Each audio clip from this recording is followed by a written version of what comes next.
رسول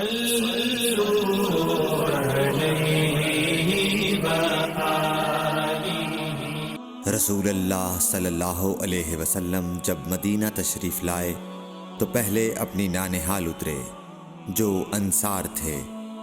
اور وہاں آپ نے 16 یا 17 ماہ بیت المقدس کی طرف منہ کر کے نماز پڑھی، اور آپ کی خواہش تھی کہ آپ کا قبلہ بیت اللہ کی طرف ہو۔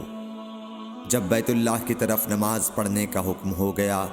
تو سب سے پہلی نماز جو آپ نے بیت اللہ کی طرف پڑھی عصر کی نماز تھی۔ وہاں آپ صلی اللہ علیہ وسلم کے ساتھ لوگوں نے بھی نماز پڑھی۔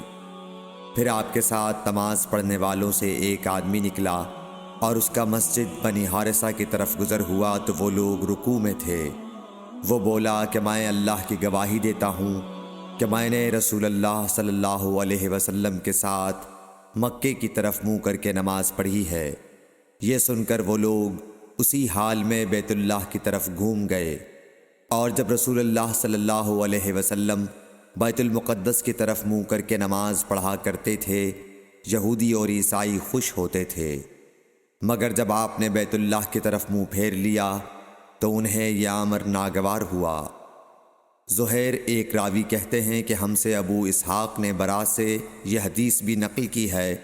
کہ قبلہ کی تبدیلی سے پہلے کچھ مسلمان انتقال کر چکے تھے، تو ہمیں یہ معلوم نہ ہو سکا